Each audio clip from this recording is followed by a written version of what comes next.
सभी बीएलई भाइयों को मेरा नमस्कार। मैं नवल किशोर शर्मा सीएससी उत्तर प्रदेश टीम से आज की मुलाकात की श्रृंखला में हम आज आधार से संबंधित सर्विसेज और उसमें कुछ एक नए अपडेट्स जो आए हैं उस पर चर्चा करेंगे। तो जो भी बीएलई भाई इस सेशन को देख रहे हैं उनका सभी का स्वागत है।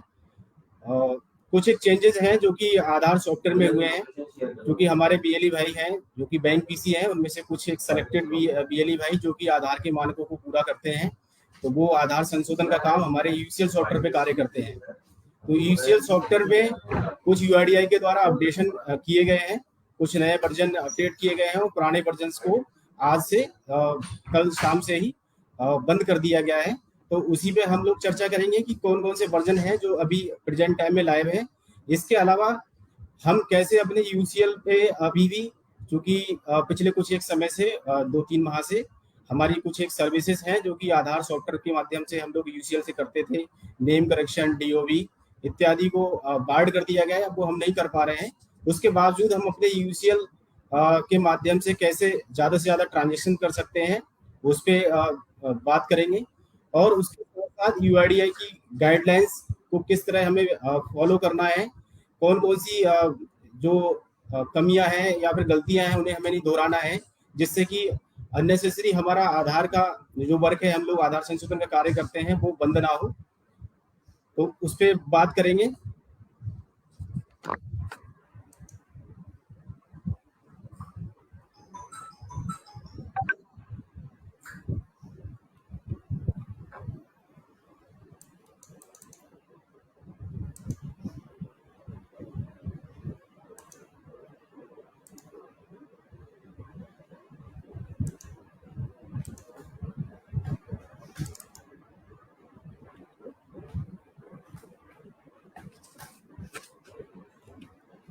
जैसा कि मैंने बताया कि यूआईडीआई के द्वारा कुछ एक वर्जन है जो हम लोग जिस पे काम करते थे वो बंद कर दिए गए हैं, जिसमें कि बेसिक वर्जन जो था 166, जिससे जो अपडेट होकर 167, 168, 169, 170, 171, 172 या कुछ बीएलई भाई हमारे 173 या 179 पर जो काम कर रहे थे, तो वो अब काम नहीं कर पा रहे होंगे। हो सकता है उनकी मशीन अब सिंक नहीं हो पा रही है, तो उनसे सभी से रिक्वेस्ट है कि वो अपनी जानकारी को अपडेट कर लें कि अब आप 176 से एबव जितने भी आधार वर्जन है, 176, 178 या 178 जो है उस पर ही काम कर पाएंगे। और पिछले कुछ समय से आपको पता ही है, अब हम आधार यूसीएल सॉफ्टवेयर के माध्यम से केवल mobile number, email ID, address update और साथ में डॉक्यूमेंट अपलोड पर काम कर सकते हैं। हम किसी भी तरह से name correction, DOB correction, biometric, इस तरह की जो संशोधन है वो हम नहीं कर सकते हैं। तो सभी बीएलई भाइयों से अनुरोध है कि वो अपना आधार सॉफ्टवेयर चेक कर लें कि वो किस वर्जन पे काम कर रहे हैं। कहीं ऐसा ना हो वो पुराने वर्जन पे काम कर रहे हो और उनकी मशीन जो है वो सिंक नहीं हो रही है। तो मशीन सिंक नहीं होने का कारण ये हो सकता है कि आप जो है पुराने वर्जन पे काम कर रहे हैं, तो आप हमसे या डिस्ट्रिक्ट मैनेजर जो आपके जनपद में है, डिस्ट्रिक्ट मैनेजर के माध्यम से स्टेट टीम में हम लोग जो है जो देखते हैं आधार वर्टिकल यूपी में, तो हमसे संपर्क करके आप अगर आपका पुराना वर्जन है तो उसको अपडेट करा लीजिए। इसके अलावा अगर आपका वर्जन ऑटो अपडेट नहीं हो रहा है, चूंकि आधार का जो सॉफ्टवेयर है वो आधार ओटीए क्लाइंट जो सर्विस पे जाकर आप चेक करते हैं तो वहाँ पर आधार ओटीए सर्विस मिलती है। अगर उसको आप स्टॉप करके स्टार्ट करते हैं, इस बीच अगर आपके इंटरनेट की कनेक्टिविटी अच्छी है, इंटरनेट की स्पीड अच्छी आ रही है, तो आपका सॉफ्टवेयर ऑटो अपडेट जनरली हो जाता है। इन केस नहीं हो पा रहा है तो मैनुअली अपडेट करना होता है। तो मैनुअल अपडेट करने के लिए ही मैं आपको जो बता रहा था कि आप अपने जिला प्रबंधक या फिर यूआईडी में हम स्टेट टीम मतलब हम लोगों से संपर्क करके इसको अपडेट करा लीजिए प्लीज। पुराने वर्जन पे आप काम नहीं कर पाएंगे, जिससे कि आपका अननेसेसरी 4 दिन तक काम बाधित ना हो। जैसा कि मैं बता रहा था आपको कि यूसीएल पे चूंकि अब सर्विसेज हमारे पास में बहुत ही लिमिटेड रह गई हैं, हम केवल mobile number update, address update और डॉक्यूमेंट अपलोड पर ही काम कर पा रहे हैं। तो अब ये हमारे लिए बड़ा चैलेंजिंग टास्क हो गया है, चूंकि हमारे पास पहले से ही बायोमेट्रिक अपडेट्स नहीं था, फोटो अपडेट भी नहीं कर पाते थे, और इस बीच अभी अप्रैल से हमसे नेम या डीओबी करेक्शन की सर्विसेज भी जो है वो बंद कर दी गई है हमारे यूसीएल सॉफ्टवेयर से। तो हमारे लिए बड़ा चैलेंजिंग है कि हम कैसे अपना आपको सिस्टम में सस्टेन रखें और अपने ट्रांजेक्शन को, जो हमारे कस्टमर बेस है, जो फुटफॉल है, उसको हम कैसे बनाए रखें। तो उसके लिए सिंपल सा तरीका है, हम लोग हमेशा से बोलते हैं कि अपने सेंटर पे अभी भी जो आपकी सर्विसेज हैं, क्योंकि हमारे जो भी सीएससी सेंटर्स हैं, आप केवल आधार यूसीएल पे काम नहीं कर रहे हैं, आपको पहले बैंकिंग सर्विसेज मिली हैं, इसके अलावा आप सीएससी की अदर सर्विसेज पे भी काम करते होंगे। तो सीएससी की जो बेस सर्विसेज हैं, जिसमें कि अगर हम बात करें जो कि मंथली या फिर रेगुलर बेसिस पे आपके पास में लोग आते होंगे काम कराने, बिजली बिल है, आईआरसीटीसी रिजर्वेशन है, इसके अलावा गैस के सर्विसेज हैं, तो पैन कार्ड है, आयुष्मान भारत योजना है, इसमें आप जो भी आयुष्मान के बेनिफिशरीज हैं उनका केवाईसी करते हैं, बैंकिंग आपको मिला हुआ ही है ही, तो बैंकिंग की सर्विसेज हैं। ऐसी कुछ एक सर्विसेज है जो कि आपके पास में लोग जनरली आते होंगे, वॉकिंग कस्टमर्स आपके पास में लगातार इस तरह के कस्टमर्स आते हैं, तो उनकी सर्विसेज के साथ साथ आप जो वो काम कराने आ रहे हैं उनसे देखिए कि क्या उनके आधार में मोबाइल नंबर लिंक नहीं है, उनको सजेस्ट करिए कि मोबाइल नंबर लिंक कराएं। इसके अलावा जो डॉक्यूमेंट अपलोड की एक्सरसाइज चल रही है, ड्राइव चल रही है, जो यूआईडीआई ने एक नया सर्कुलर जारी किया हुआ है कि 10 साल से पुराने जितने भी आधार धारक हैं, ऐसे सभी आधार धारकों को दोबारा से अपने आधार में पीओआई और पीओए से संबंधित आईडी एड्रेस प्रूफ जो भी डॉक्यूमेंट्स हैं वो उनको दोबारा अपलोड कराने की जरूरत है। तो अपने सेंटर पे प्रॉपर ब्रांडिंग रखें, जो सर्विसेज आपके सेंटर पे अवेलेबल हैं उन सर्विसेज का डिस्प्ले जरूर लगा हुआ हो कि आप कौन कौन सी सर्विसेज डिलीवर कर रहे हैं, और उन सर्विसेज के साथ में अगेंस्ट उसका जो यूजर चार्जेस है वो भी डिस्प्ले करके रखें। आप अपने सेंटर, चूंकि यूसीएल सर्विसेज हम हर किसी बीएलई को नहीं दे पाते हैं, तो पहला क्लॉज है कि वो बैंक बीसी होना चाहिए, बैंक बीसी के बाद भी हम हर किसी बैंक बीसी को यूसीएल सर्विसेज नहीं दे पाते हैं, क्योंकि कुछ एक लिमिटेशंस है, यूआईडीआई ने हम कुछ एक नंबर्स दिए हैं कि इतने नंबर्स ही हमको करने हैं, इतने ही सेंटर्स को हम यूसीएल की सर्विसेज दे सकते हैं। तो कुछ एक सेलेक्टेड बीएलईज को ही ये सर्विस मिली हुई है। अगर बात करें कि एक यूसीएल बीएलई तो लगभग 8 से 10 गांव को एक यूसीएल बीएलई सर्विस देता है। तो आप इस तरह से अपने सेंटर की ब्रांडिंग या अपने सेंटर का एडवर्टाइजमेंट रखें कि आपके सेंटर का जो प्रचार प्रसार है एटलीस्ट आपके सराउंडिंग 8-10 गांव जो विलेजेस हैं वहां पता हो कि वहां एक यूसीएल सेंटर है, जहां पर जाकर वो अपना मोबाइल नंबर लिंक करा सकते हैं या एड्रेस करेक्शन करा सकते हैं, या उनको अगर जरूरत है डॉक्यूमेंट अपलोड कराने की तो वो सर्विस वहां से मिल सकती है। तो आपके सेंटर की इस तरह का एडवर्टाइजमेंट होना चाहिए आसपास। अपने सेंटर पे आप बैनर, पोस्टर, इसके अलावा जो कॉन्टेक्ट डिटेल्स हैं आपकी अपनी, साथ में हमारे सीएससी के जो ऑफिसर्स हैं, डिस्ट्रिक्ट मैनेजर्स हैं, या हमने अपने भी कुछ नंबर्स आपको डिस्प्ले किए हुए हैं, हेल्पलाइन नंबर, किसी को अगर कोई रेजिडेंट को सुझाव देना है या शिकायत है तो वो नंबर्स डिस्प्ले करके रखें, साथ में यूआईडीआई की हेल्पलाइन नंबर्स को भी डिस्प्ले करके रखें। अपना सेंटर सुबह 8 बजे से शाम को 8 बजे, क्योंकि ज़्यादातर सेंटर्स हमारे ऐसे हैं जो कि रूरल एरियाज में खुले हुए हैं, गांव देहात में सेंटर्स हैं, और गांव देहात में जो कुछ इस तरह के डेली वर्कर्स होते हैं, जो कि दिहाड़ी मजदूर होते हैं, या उस तरह के जो वर्कर्स हैं जो कि सुबह शाम लेट आवर्स में काम कराना पसंद करते हैं, दिन में वो कहीं जॉब कर रहे हैं या फिर मजदूरी कर रहे हैं और शाम को घर पे आते हैं, फिर सोचते हैं कि कुछ काम हमारा है तो अननेसेसरी वो पूरा दिन क्यों छुट्टी करके काम कराएं, तो वो शाम को भी काम कराना पसंद करते हैं। तो आप हो सके तो अपना सेंटर जो जितना भी टाइम पीरियड आपको मिला हुआ है कि सुबह 8 से शाम को 8 बजे तक काम कर सकते हैं, पूरा सेंटर पे टाइम दें। और 7 दिन आप, चूंकि आपके साथ में कोई ऐसी लिमिटेशन नहीं है कि आप संडे को सेंटर नहीं चला सकते, आप सप्ताह के 7 दिन काम कर सकते हैं, तो 7 डेज अपना सेंटर ओपन करके रखें और सुबह 8 से 8 तक प्रॉपर पूरा समय दें। अक्सर देखा जाता है कुछ एक बीएलई भाई हैं जो कि रेगुलर अपना सेंटर नहीं खोलते हैं, जो रेगुलर सेंटर खोलते हैं वहां पे हमने देखा है, ट्रांजेक्शन के एनालिसिस किए हैं, वहां पे ट्रांजेक्शन अच्छे होते हैं, जो लोग हैं उनका फुटफॉल और साथ में उनका फेथ, विश्वास बना रहता है कि हाँ वहां पे काम कराने जाते हैं तो सेंटर बंद नहीं मिलता है और उनका काम आसानी से हो जाता है। समय समय पे आप अपने लेवल से लोकल जो न्यूज़पेपर्स हैं वहाँ पे उस न्यूज़पेपर में भी अपने सेंटर का प्रचार प्रसार, या लोकल अथॉरिटीज होते हैं उनको इंक्लूड करते हुए अपने सेंटर के प्रचार प्रसार के लिए आप वो हेल्प ले सकते हैं। जो रेजिडेंट आपके यहाँ काम कराने आते हैं उनके साथ में व्यवहार अच्छा रखें, क्योंकि आप अगर रेजिडेंट के साथ में व्यवहार अच्छा नहीं रखेंगे तो फिर वो रेजिडेंट जो आपके यहाँ काम करा कर जा रहा है तो वो मार्केट में या फिर फील्ड पे जाएगा तो और लोगों को जाकर वो आपकी नेगेटिव फीडबैक देगा कि मैं वहाँ काम कराने गया था, वहाँ पे जो भी ऑपरेटर हैं या फिर जो सेंटर इंचार्ज हैं वो अच्छे से ट्रीट ही नहीं करते, व्यवहार अच्छा नहीं करते हैं, एकदम से स्ट्रेट फॉरवर्ड बात करते हैं। तो रेजिडेंट के साथ में व्यवहार अच्छा रखें, क्योंकि माउथ पब्लिसिटी के द्वारा जो है काफी अच्छा जो है, अगर मार्केटिंग का पार्ट देखें तो मास पब्लिसिटी बहुत ज्यादा बड़ा रोल प्ले करता है। एक दूसरे को लोग बताते हैं, अगर वो पॉजिटिविटी के साथ में आपका जो आपके यहाँ पे जो काम करा के गए, आपकी सर्विस और आपने जो पैसे चार्जेस यूजर चार्जेस दिए, आपके यहाँ पे वो काम कराने आए, तो आपका काम उन्होंने आपने उनका काम भी आसानी से अच्छे से करके दिया, अच्छे से बर्ताव किया उनके साथ में, तो वो फिर वहां जाकर लोगों को भी, दूसरे लोगों को भी अच्छे से बताएंगे और आपके यहाँ पे लोग जो है ऑटोमेटिक आना पसंद करेंगे।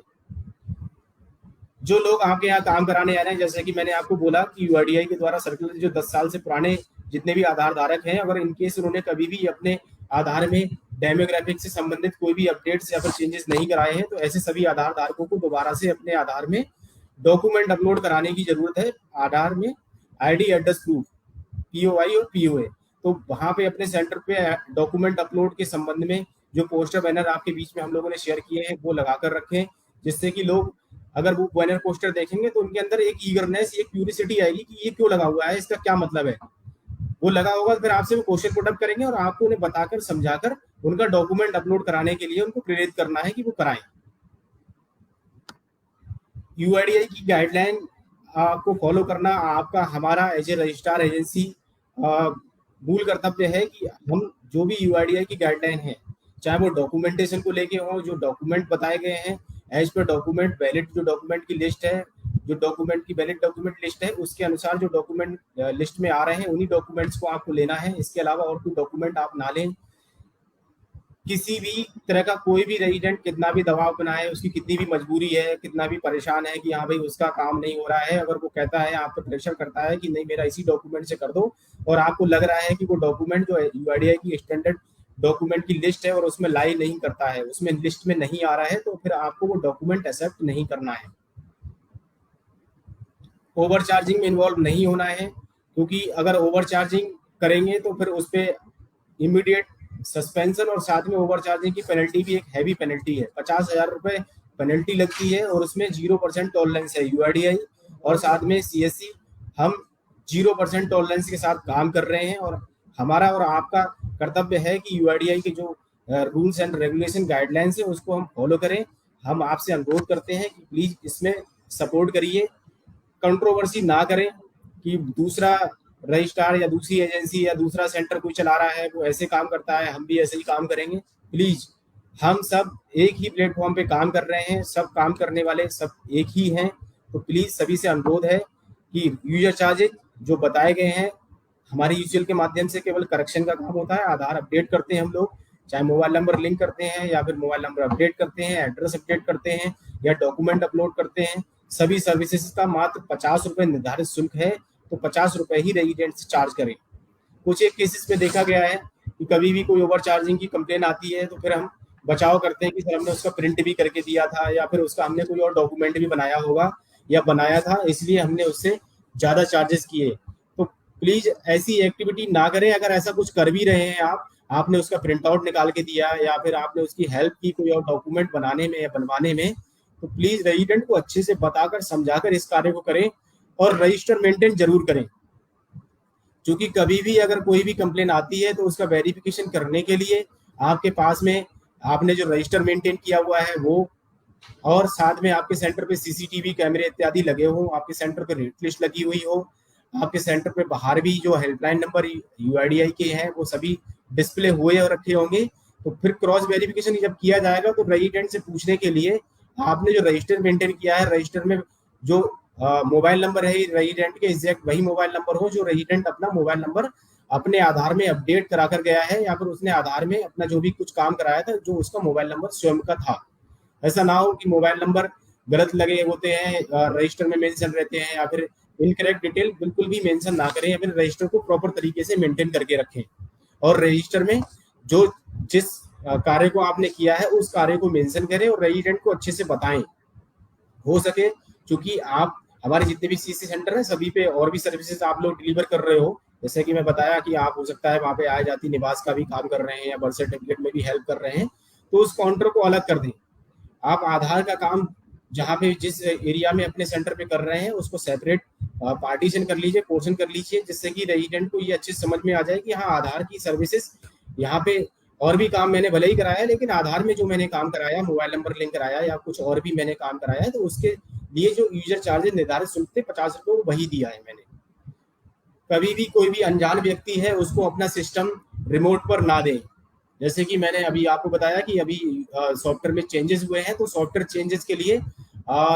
एक प्रोसेस फ्लो है जो कि मैंने आपको शेयर भी किया हुआ है, ग्रुप के माध्यम से आपको मेल पे भी शेयर किया हुआ है कि कैसे आप ऑटो अपडेट अगर नहीं हो रहा है आपका सॉफ्टवेयर तो आप खुद से भी कर सकते हैं। इन केस अगर आप नहीं कर पा रहे हैं तो आप अपने साथी वीएलई या फिर कोई अननोन पर्सन जो कि आपको बोले कि लाओ मैं करके दे देता हूँ, तो प्लीज ना करें। अगर आप खुद से नहीं कर पाते हैं तो आपके जिले में हमारे सीएससी के जिला प्रबंधक हैं, जिस सीएससी की डिस्ट्रिक्ट टीम है, उससे संपर्क करिए या हम लोगों को मेल पे सूचित करिए। हमसे मेल पे या फिर व्हाट्सएप या फिर कॉल के माध्यम से संपर्क करने का प्रयास करिए। प्लीज किसी भी अनजान व्यक्ति को या फिर कोई भी ऐसा ग्रुप जिसमें कि जो ऑफिशियल नहीं है सीएससी की तरफ से, जिसमें सीएससी का कोई भी ऑफिशियल या फिर एम्प्लॉई एडेड नहीं है, तो ऐसे ग्रुप्स में आप ऐड ना रहें। प्लीज सभी वीएलई भाइयों से अनुरोध है। कुछ एक केसेस में कुछ कंप्लेंट्स हम लोगों तक प्राप्त हो रही हैं, कुछ ऐसे जो कि ग्रुप चलते हैं, तो प्लीज ऐसे ग्रुप में आप लोग अगर एडेड हैं कहीं पे भी किसी भी तरह से, तो आप उससे एग्जिट कर लीजिए अपने आप को, क्योंकि आपके पास में आधार यूसिल की सर्विस है जो कि जिसपे आप काम करने के लिए ऑथराइज हैं। तो प्लीज ऐसे किसी भी इलीगल या फिर अनऑथराइज ग्रुप में आप ऐड ना रहें, या किसी भी गलत तरीके से या किसी दूसरे प्लेटफॉर्म को आप यूज करने का प्रयास ना करें। आप address update, mobile number, email update और डॉक्यूमेंट अपलोड ही कर सकते हैं। इसके अलावा और किसी सर्विस को करने के लिए ना आप किसी भी रेजिडेंट को कमिटमेंट करिए, ना आप उससे बोलिए कि मैं आपका ये काम करा दूंगा, क्योंकि आपके यहाँ पे नेम करेक्शन, डीओबी करेक्शन, ये सभी सर्विसेज अब तक होती आती थी। रेजिडेंट आपके यहाँ काम कराने आते होंगे अभी भी, तो प्लीज अब हमारे पास वो सर्विसेज नहीं है, तो आपसे अनुरोध है कि अब रेजिडेंट को आप प्लीज इस चीज को बोल के मिसगाइड ना करें, उसको सही गाइडेंस दें कि अब हमारे यहाँ पे यही सर्विसेज होती हैं। आप मोबाइल नंबर अपडेट हमारे यहाँ करा सकते हैं, एड्रेस अपडेट करा सकते हैं, या डॉक्यूमेंट अपलोड कराना है तो आप वो करा सकते हैं। हम नेम और डीओबी अब नहीं कर सकते, तो प्लीज इसके लिए कमिटमेंट किसी भी रेजिडेंट को ना करें। उसको आप, अगर आपको पता भी है कि कहीं और दूसरी जगह बैंक, पोस्ट ऑफिस या किसी और दूसरे मशीन पे होता है, तो रेजिडेंट को बताइए प्लीज उसको, लेकिन ये नहीं बोलिए कि हमारे नाम लेकर वहां जाइए और हम करा देंगे, हमने भेजा, ऐसा कुछ नहीं। रेजिडेंट अवेयर होते हैं इसके बारे में कि काम कहाँ पे आधार का हो रहा है, तो वो स्वयं जाकर अपना काम वहां पे कराएंगे। उसके लिए आप खुद से अपना कमिटमेंट ना करें और ना उससे इसके लिए कोई भी चार्जेस अपने यहाँ पे लें।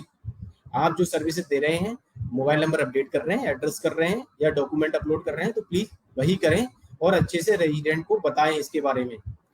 जो एड्रेस अपडेट में, चूंकि मोबाइल नंबर या ईमेल अपडेट में कोई डॉक्यूमेंट यूज होता नहीं है, जो डॉक्यूमेंट अपलोड है या आपके पास में अब एड्रेस अपडेट है, तो एड्रेस अपडेट के लिए जो भी रिलेवेंट डॉक्यूमेंट लिए जाते हैं,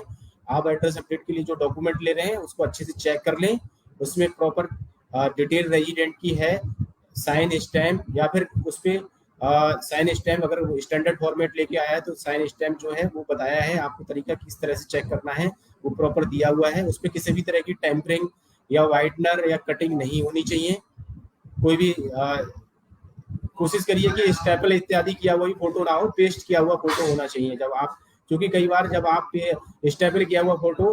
उस पर स्टैंप लगाते हैं या स्कैनिंग करते हैं तो प्रॉपर स्कैनिंग में या स्टैंप वो नहीं आती है। तो पेस्टिंग किए हुए फोटो जो स्टैंडर्ड फॉर्मेट है, तो कोशिश करिए कि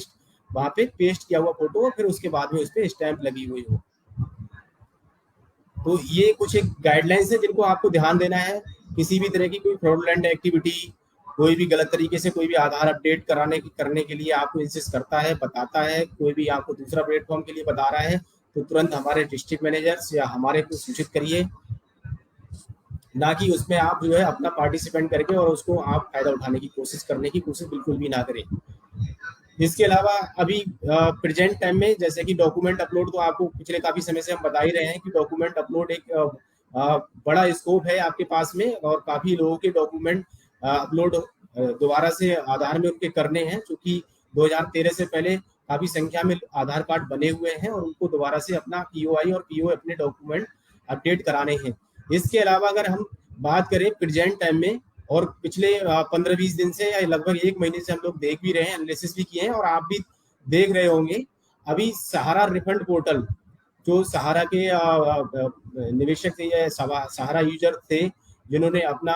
कुछ फंड वहां पे निवेश किया हुआ था, तो उनको दोबारा से रिफंड लेने के लिए गवर्नमेंट की तरफ से पोर्टल लाइव किया गया है कि उसको पंजीकरण कराकर और उसको वो रिफंड अपना वापस ले सकते हैं। इसके लिए हमारे सीएससी सेंटर के माध्यम से सीएससी वीएलई भाई आप लोग कर रहे हैं रजिस्ट्रेशन, और उसके लिए भी आपको निर्धारित शुल्क 20 रुपए लेने के लिए ऑथराइज किया गया है कि आप अगर किसी भी यूजर का, सहारा यूजर का अगर आप पंजीकरण करते हैं उस पोर्टल पे, तो आप 20 रुपए ले सकते हैं।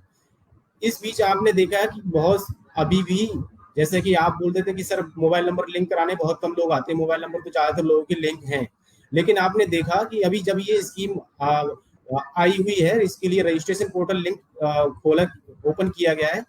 उस बीच पिछले कुछ एक समय से काफी यूजर्स जो कि सहारा के यूजर्स थे, उनको मोबाइल नंबर, चूंकि जो रजिस्ट्रेशन है उसमें मोबाइल नंबर मैंडेटरी है, मोबाइल नंबर उनका आधार में लिंक होना चाहिए, और वो भी ऐसा मोबाइल नंबर हो जो कि वर्किंग में है, एक्टिव है। तो आपने देखा कि अब फिर से दोबारा से फुटबॉल, और कुछ एक डिस्ट्रिक्ट्स में अगर मैं बात करूं, स्पेशली इधर यूपी ईस्ट के हमारे कुछ एक जिले हैं, गोरखपुर हैं, सिद्धार्थनगर, महाराजगंज, कुशीनगर, देवरिया है, इधर सुल्तानपुर, आजमगढ़, तो इस बेल्ट से काफी एक मात्रा में लोग रेजिडेंट निकल कर आ रहे हैं कि वो दोबारा से, या उनका हो सकता है मोबाइल नंबर लिंक ही नहीं था आज तक, तो उनको जरूरत पड़ रही है। हम अभी हमेशा से आपसे इसीलिए बोलते हैं कि अभी भी जैसे कि यूआईडीआई ने हमको कुछ एक आंकड़े बताए हैं कि 25 से 30% रेजिडेंट, अगर 130 करोड़ आधार कार्ड की बात करें कि 130 करोड़ आधार कार्ड धारक हैं, 130 करोड़ लोगों का आधार कार्ड जारी हो गया है, उसमें से 25 से 30% लोग अभी भी ऐसे हैं जिनके आधार में मोबाइल नंबर लिंक नहीं है। लेकिन एक टेंडेंसी है, ह्यूमन टेंडेंसी है कि लोगों को जब तक जरूरत महसूस नहीं होती तो लोग नहीं कराते हैं। तो हो सकता है ये भी कुछ ऐसे यूजर्स थे या रेजिडेंट थे जिनको कभी जरूरत नहीं पड़ी, लेकिन अब क्योंकि सहारा में उनका इन्वेस्टमेंट था या सहारा में उनका रिफंड उनको लेना है, तो उनको जरूरत पड़ रही है मोबाइल लिंक कराने की, तो वो आगे निकल के आ रहे हैं। तो आपसे हम लोग यही बोलते हैं कि आप रेजिडेंट को प्लीज,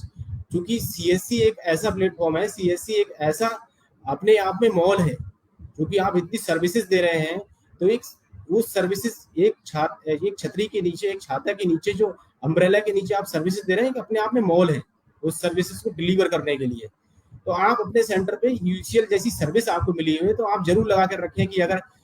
प्रिय आधार धारक अगर आपका मोबाइल नंबर आधार में लिंक नहीं है, हो सकता है वो आपके यहाँ पे कुछ और काम कराने रेजिडेंट आया है, अगर आपने वहां लिख रखा है, बोल्ड अक्षर में लिखिए, क्योंकि अब तो आपके पास में 2 ही 3 सर्विसेज हैं। आप मोबाइल नंबर लिंक करवा रहे हो, आप केवल मेल आईडी अपडेट कर सकते हो या लिंक कर सकते हो, या एड्रेस अपडेट कर सकते हो, और डॉक्यूमेंट अपलोड। तो प्लीज ये 3-4 सर्विसेज जो आपके हाथ में एक यूनिक सर्विसेज हैं जिसको और लोग नहीं कर पाते हैं, तो आप उनको बोल्ड, आप बैनर पोस्टर कोई बड़ा सा बनाकर रखिए कि अगर आपके आधार में मोबाइल नंबर लिंक नहीं है, और भविष्य में जो सरकारी किसी भी तरह की कोई योजना है या फिर गैर सरकारी भी योजनाएं हैं इस तरह की, जो भी जैसे आपने देखा भी सारा रिफंड के लिए ही लोगों को मोबाइल नंबर मैंडेटरी है, अपडेट कराना पड़ता है,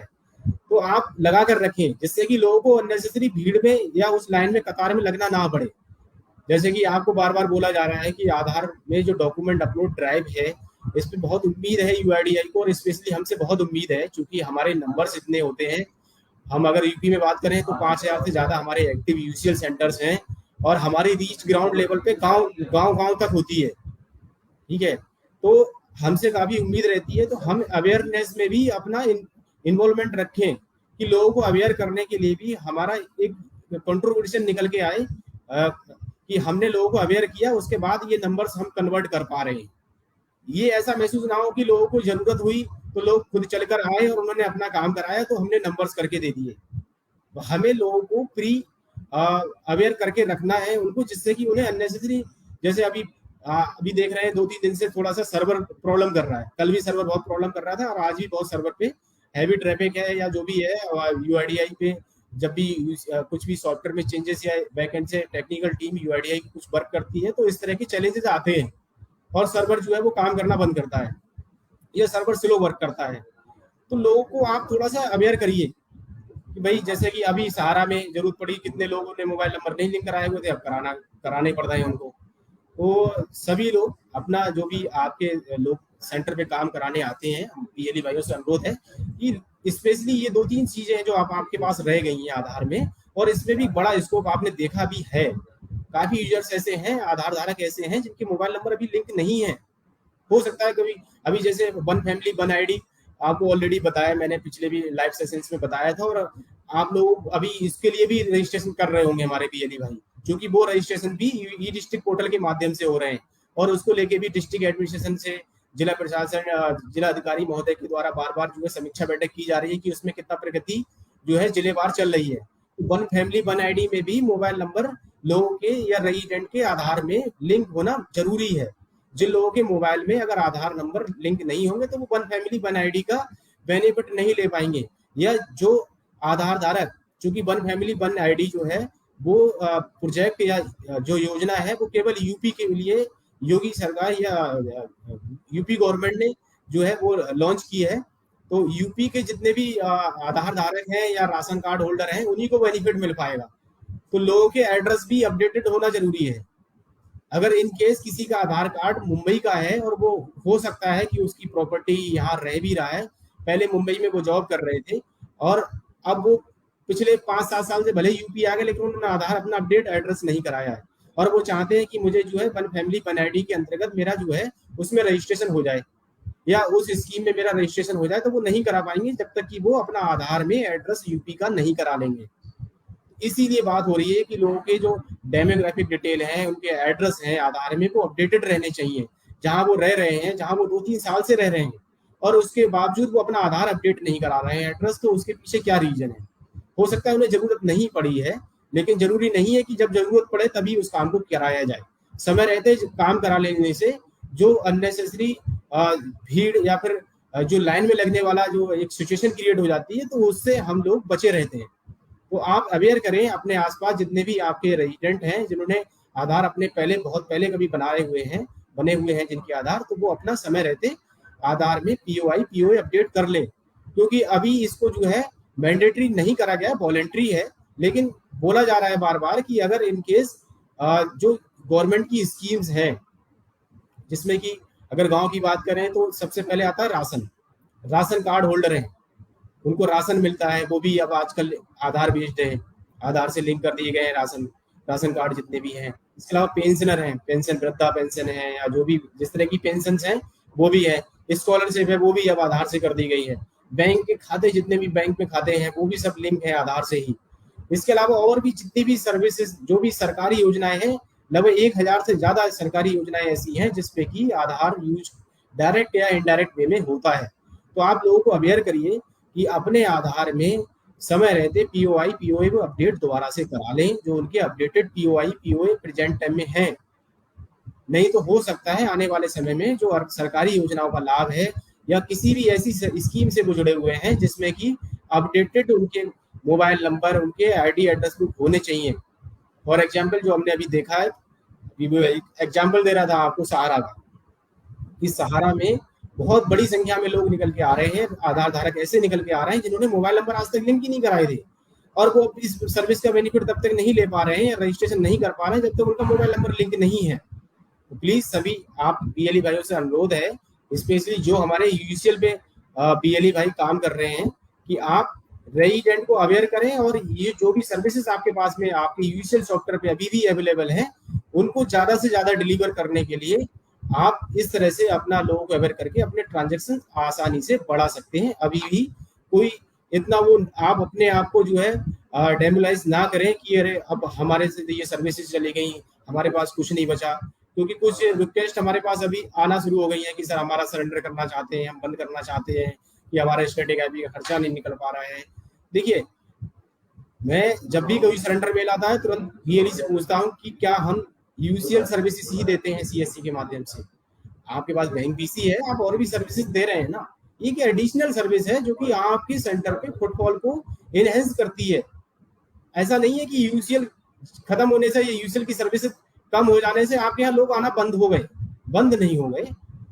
आपके यहाँ पे फुटफॉल कम हो सकता है, लेकिन आपके पास जो चीजें अभी भी हैं उनको आप और अच्छे से स्प्रेड कीजिए, लोगों को बताइए, तो फुटफॉल आपके यहाँ बढ़ेगा। ये सर्विसेज आपको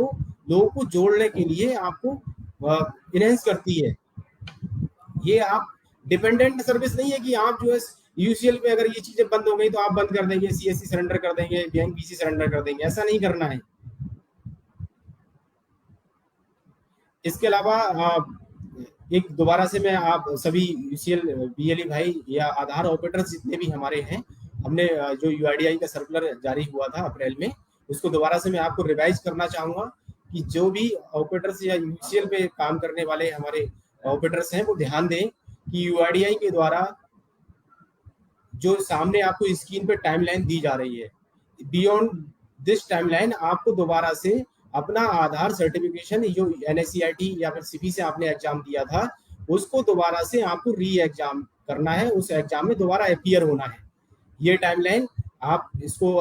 ऑलरेडी मैंने आपको बताया भी है और ट्रेनिंग में भी बताया, आपको मेल पे भी कम्युनिकेशन किया है, हमने ग्रुप्स में भी बताया है। तो प्लीज सभी से रिक्वेस्ट है कि आपका जो आप यूसीएल पे काम कर रहे हैं वो बाधित ना हो। तो आप जिस स्लैब में आ रहे हैं आपका जो सर्टिफिकेट जब आपने पहले कभी पास किया था उसको देख लीजिए और उस टाइम पीरियड से पहले आप एग्जाम अपना पास कर लीजिए। अब ये एग्जाम आप क्या कर सकते हैं, जैसे 31 दिसंबर 2022 में अगर किसी ने कोई एग्जाम पास किया है तो उसकी टाइमलाइन 1 मई 2024 है कि वो अपना एग्जाम 1 मई 2024 से पहले दोबारा उसको पास करना होगा। ठीक है, अभी प्रेजेंट टाइम में जैसे अभी अगस्त चल रहा है तो अगस्त वाले स्लैब में बात करें कि 1 जनवरी से 31 जनवरी जो हो गया, उसके बाद नवंबर और अगस्त 2023 तक उन सभी ऑपरेटर्स को एग्जाम करना जरूरी था जिनके आधार सर्टिफिकेट जो पहले पास किए थे 31 दिसंबर 2013 से। 2013 से पहले जितने भी ऑपरेटर्स हैं अगर वो अगस्त से अभी तक एग्जाम नहीं किए हैं प्लीज एग्जाम कर लीजिए। ऐसे ही 2016 तक के जितने भी सर्टिफाइड हमारे ऑपरेटर्स हैं वो नवंबर तक कर लें।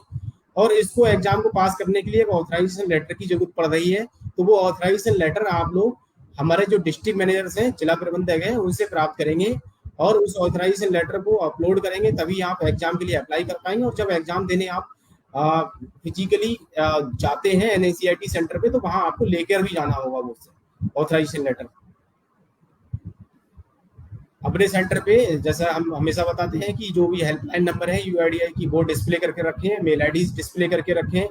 और लोगों को एटलीस्ट कम से कम ये जरूर बता कर रखें कि 1947, क्योंकि हम लोग जो है जैसे कि सीएससी रजिस्ट्रार है, एनरोलमेंट एजेंसी है, आप एनरोलमेंट रजिस्ट्रेशन करने के लिए सेंटर मात्र हैं। आप कोई भी रेजिडेंट आता है आप उसके जो वैलिड डॉक्यूमेंट है उसको चेक करते हैं और डॉक्यूमेंट वैलिड जो भी वो लेके आया उसके बिहाफ पे उसका एनरोलमेंट करते हैं, रजिस्ट्रेशन करते हैं। हम किसी का आधार जनरेट होने का या आधार इन केस उसका रिजेक्ट हो गया उसको पास करने या फिर उसको आधार जनरेट कराने या अपडेट कराने की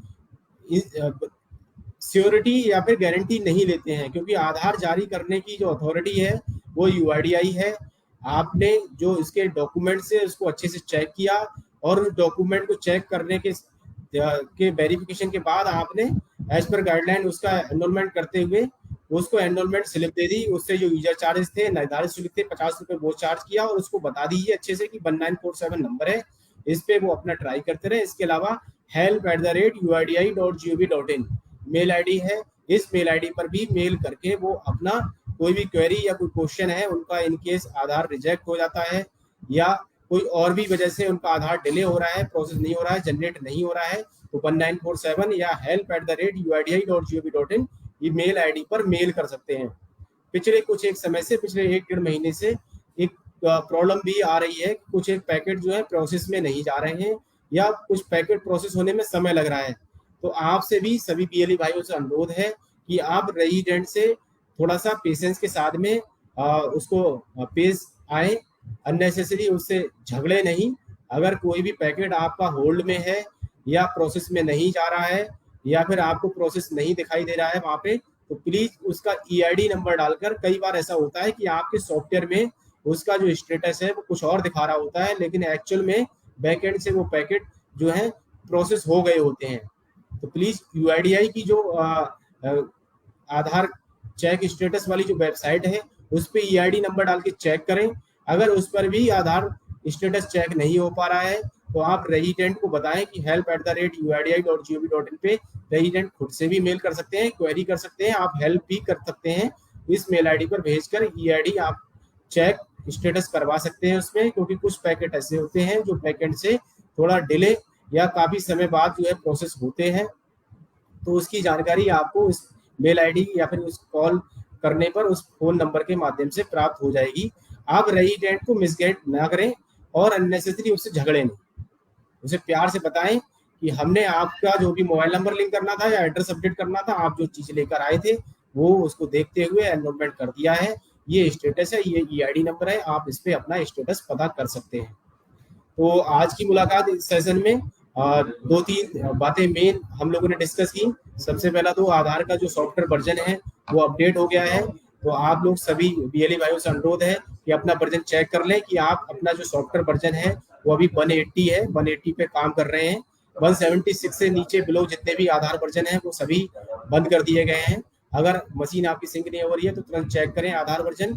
और उसको अपडेट करें, या अपडेट कराने के लिए हमसे संपर्क करें।